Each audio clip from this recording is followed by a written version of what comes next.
बिस्मिल्लाहिर्रहमानिर्रहीम अस्सलाम वालेकुम and welcome back to my YouTube channel. तो रूसा इन द किचन में आज आपके साथ ज़बरदस्त शरबत की रेसिपी लेकर आई हूँ और वो है दूध और खोए वाला ज़बरदस्त सा शरबत।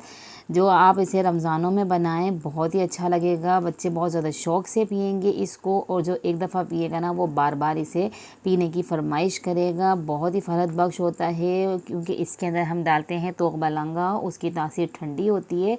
तो आप इसे घर में ज़रूर ट्राई कीजिएगा। सब बहुत ज़्यादा शौक़ से पियेंगे। इसके लिए आपको वीडियो पूरी देखनी पड़ेगी एंड तक, बिना स्किप किए। कोई भी चीज़ आपने मिस नहीं करनी है। चैनल पे नए हैं तो चैनल को सब्सक्राइब कर दें, वीडियो को लाइक करें और अपने फ्रेंड्स एंड फैमिलीज़ के साथ शेयर करें। तो रेसिपी हम स्टार्ट कर रहे हैं। तो ये मैंने 1 खाने का चम्मच भर के तोक़ लौंगा ले लिया है और अब इसको जो है मैं भिगो दूँगी, पानी में डिप करके रख दूँगी इसको, क्योंकि इसको फूलने में थोड़ा टाइम लगता है, इसलिए पहले ही इसको हम अच्छी तरीके से भिगोकर एक साइड में रख देंगे। अब ये एक मैंने पतीली ले ली है और इसके अंदर मैंने डाली है आधी कप चीनी और चीनी को मैंने इसके अंदर कैरमलाइज़ करना है। तो आपने बिल्कुल लो फ्लेम पे इसको रखना है। थोड़ा टाइम लगता है लेकिन थोड़ी देर के बाद ये खुद ही मेल्ट होना शुरू हो जाती है। और ये देखें आप, ज़बरदस्त से ये मेल्ट होना शुरू हो गई है। इसका कलर आप देखें कितना खूबसूरत सा, इसके अंदर गोल्डन गोल्डन सा कलर आ रहा है ये। और आपको इतनी ही इसको कैरमलाइज़ करनी है, बहुत ज़्यादा नहीं करनी है। और इसके बाद इसके अंदर हम दूध डालेंगे। दूध डालते वक्त थोड़ा एहतियात करें कि एकदम से उबल के ऊपर ना आ जाए, क्योंकि एकदम से ये ऊपर आ जाता है। तो इसके अंदर मैं आधा लीटर दूध डाल रही हूँ और ये डालने के बाद इसको हम पकने के लिए रख देंगे। अच्छा, इस स्टेज पे हमारी जो चीनी है, ये जो हमने मेल्ट की हुई है, ये थोड़ी सी हार्ड हो जाती है, पर ये पकने के साथ साथ इसके अंदर मेल्ट हो जाती है। 5 मैंने सब्ज़ी इलायची डाल दी है और उसको पकने के लिए रख देंगे। और एक पैन में मैंने ये आधी कप खोया ले लिया है और खोए को हमने भूनना है, इसको अच्छे से फ्राई करना है। हम कच्चा खोया नहीं डालेंगे, ऐसे इसको पका के डालेंगे, भून के अच्छी तरीके से, ताकि जो खोए के अंदर इसका गीलापन होता है ना वो खुश्क हो जाए। बिल्कुल अच्छी तरीके से इसको हमने भूनना है, थोड़ा सा इसका कलर भी चेंज हो जाए। तो जब तक आप इसको भूनते रहें, ये आप देख सकते हैं इसके अंदर अभी पानी है, तो यानी कि इसका दूध जो होता है वो है इसके अंदर। और अभी इसको हमने अच्छी तरीके से भूनना है। ये देखें इसका बिल्कुल ड्राई हो गया ये और इसका कलर भी चेंज हो गया। अब हम इसको डाल देंगे दूध के अंदर और दूध में इसको डालने के बाद अच्छे से हम चमचा चलाएंगे, ताकि ये भी खोया जो है इसके अंदर दूध के अंदर एक जान हो जाए, अच्छे से इसके अंदर मिक्स हो जाए। चमचा चलाते जाएंगे। इसका आप दूध का कलर देख सकते हैं कितना खूबसूरत लग रहा है। और अब हम एक प्याली लेंगे, उसके अंदर दूध ले लिया है और इसके अंदर 1 खाने का चम्मच भर के इसके अंदर हम डालेंगे कस्टर्ड पाउडर। ये मैंने वनीला का लिया है, आपके पास जो अवेलेबल हो आप ले सकते हैं, पर वनीला का फ्लेवर ज़्यादा अच्छा लगता है। तो ये आप लेके इसको इसके अंदर डालेंगे। दूध का कलर आप देख लें।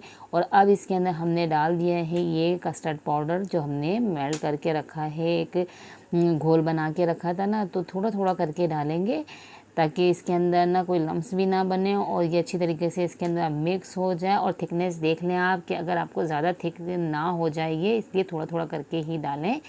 तो ये अच्छे से चमचा चलाते जाएं, पकाते जाएं। और इसके अंदर कस्टर्ड डालने के बाद थोड़ी देर इसको पकाना है। और उसके बाद इसके अंदर हमने डालना है ड्राई फ्रूट, पिस्ते, बादाम और काजू मैंने कट कर लिए थे, वो डाल देंगे इसके अंदर।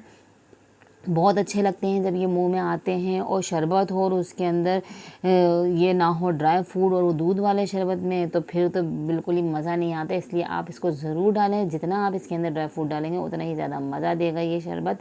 तो अभी ये बिल्कुल रेडी हो चुका है। इसको हम रख देंगे ठंडा होने के लिए। और ठंडा जब हो जाए तो इसके अंदर हम डालेंगे तोक़ लौंगा, जो हमने पहले ही पानी में भिगो के रखा था। अच्छे से वो फूल चुका है। वो डालने के बाद अच्छे से हमने इसको मिक्स करना है, क्योंकि वो थोड़ा एक दूसरे से चिपक जाते हैं, इसलिए हमने चमचा चलाया, ताकि अच्छे से ये अलग अलग से एक दाने उसके जो होते हैं ना अलग अलग हो जाएं। उसके बाद इसके अंदर हमने बर्फ़ डालनी है, ताकि अच्छे से हमारा शरबत जो है ना वो ठंडा हो जाए। शरबत हो ठंडा ना हो तो फिर मज़ा ही नहीं आता है, इसलिए आपने अच्छे से इसको चिल बिल्कुल करना है। जितना ये चिल होगा उतना ही ज़्यादा मज़ा देगा। तो कैसी लगी आपको ये मेरी वीडियो? आप इसे ट्राई ज़रूर कीजिएगा और मुझे कमेंट बॉक्स में बताएं। अपने फ्रेंड्स एंड फैमिलीज़ के साथ रेसिपी को शेयर करें और अच्छी अच्छी चीज़ें घर में ट्राई करते रहा करें। और न्यू कोई चीज़ हो तो उसको तो ज़रूर ट्राई कीजिए, ताकि ना घर वाले भी शौक़ से खाए पिएँ और आपको भी अच्छा लगे। तो ये देखें कितनी ज़बरदस्त सी ड्रिंक मैंने आपके साथ शेयर की है। तो वीडियो को लाइक करना बनता है, तो आप ज़रूर लाइक करें इस वीडियो को और ऐसे ही मेरे चैनल पे आते रहें, मेरे चैनल का विज़िट करें और मेरी रेसिपीज़ को देखते रहें, मुझे सपोर्ट करते रहें, अच्छे अच्छे कमेंट करते रहें मुझे, और अपना ख्याल रखें, अपने आस पड़ोस वालों का ख्याल रखें, और अपने दोस्तों अहबाबों का ख्याल रखें, और मुझे दुआओं में याद रखें, और अच्छे अच्छे खानों से अपना दस्तरखान सजाते रहें। और मुझे अगली वीडियो तक दीजिए इजाज़त। अल्लाह हाफ़िज़।